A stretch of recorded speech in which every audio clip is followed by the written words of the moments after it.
എവിടെ തിരിഞ്ഞാലും കഞ്ചാവ്. Oh my god. ഹലോ, അങ്ങനെ പട്ടോങ് ഹോട്ടലിലെത്തി എന്തെങ്കിലും സ്നാക്സ് വാങ്ങിക്കാമെന്നും പറഞ്ഞിട്ട് ഞങ്ങൾ ജസ്റ്റ് പുറത്തോട്ട് ഇറങ്ങിയിട്ടോ.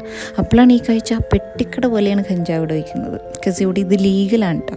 പക്ഷെ ഞങ്ങൾക്ക് വേണ്ടാത്തതുകൊണ്ട് ആവശ്യമുള്ളത് മാത്രം വാങ്ങാൻ ഞങ്ങൾ വേറെ സൂപ്പർ മാർക്കറ്റിൽ കയറി അതൊക്കെ വാങ്ങിച്ച് ഞങ്ങൾ തിരിച്ച് റൂമിലെത്തി കുറച്ച് റെസ്റ്റ് എടുക്കാമെന്ന് വെച്ച് കിടന്ന് ഉറങ്ങി. അങ്ങനെ രാത്രി ആയപ്പോൾ വിശക്കാൻ തുടങ്ങി കേട്ടോ. അപ്പോൾ എന്തെങ്കിലും കഴിക്കാമെന്നും പറഞ്ഞ് ഞങ്ങൾ പുറത്തിറങ്ങി. അങ്ങനെ ഒരു തട്ടുകടയിലെത്തിട്ടോ. അവിടെ കുറേ കോലിലൊക്കെ കുത്തിയിട്ട് ചിക്കനും പോർക്കും ഒക്കെ വെച്ചിട്ടുണ്ടായിരുന്നു. ഹാഫ് കുക്ക്ഡ് ആയിട്ടുള്ള മീറ്റാണ്. നമ്മൾ പറയുമ്പോൾ എടുത്ത് ഫ്രൈ ചെയ്ത് തരും.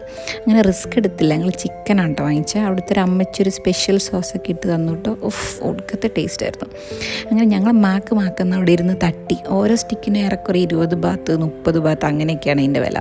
പിന്നെ നല്ല ഭംഗിയുള്ളൊരു കട കണ്ടപ്പോൾ ഒരു മാംഗോ ജ്യൂസും കുടിക്കാമെന്ന് വിചാരിച്ചു. പിന്നെ ഞങ്ങൾ ഗ്രാബിൽ കയറി. ഗ്രാബാണ് കേട്ടോ ഇവിടുത്തെ ഊബർ.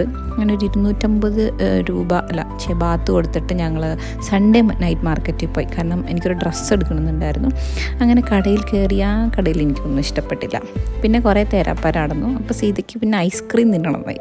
അങ്ങനെ ഞങ്ങൾ ഐസ്ക്രീം ഷോപ്പ് കണ്ടുപിടിച്ചു. നല്ല എസ്തെറ്റിക് ലുക്കുള്ള ഐസ്ക്രീം ഷോപ്പ്.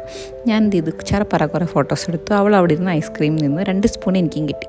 അങ്ങനെ പിന്നെയും നടന്നൊരു ബഡ്ജറ്റ് ഫ്രണ്ട്ലി ആയിട്ടുള്ള ഷോപ്പ് കണ്ടുപിടിച്ചിട്ട് അവിടെ ഇവിടെ എത്താത്തൊരു ഡ്രസ്സ് എനിക്ക് കിട്ടി. 400 ബാത്തായിരുന്നു. വലിയ കുഴപ്പമില്ല.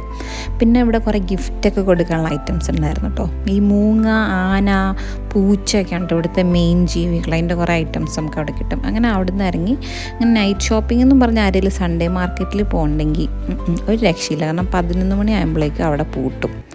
അല്ല, എൻ്റെ തൈല് ഡിഗ്രി അല്ലോ എന്നും നെടുവീർപ്പിട്ടുകൊണ്ട് ഞങ്ങൾ തിരിച്ച് റൂമിലേക്ക് പോയി. ഒരു ഗ്രാബ് ടാക്സി എടുത്തിട്ട് ടാക്കോ ബെല്ലിൽ നിന്നൊരു ഡിന്നറും ഓർഡർ ചെയ്തു. അങ്ങനെ അന്നത്തെ ദിവസം അവസാനിപ്പിച്ചു. അപ്പോൾ ഓക്കെ, ബൈ.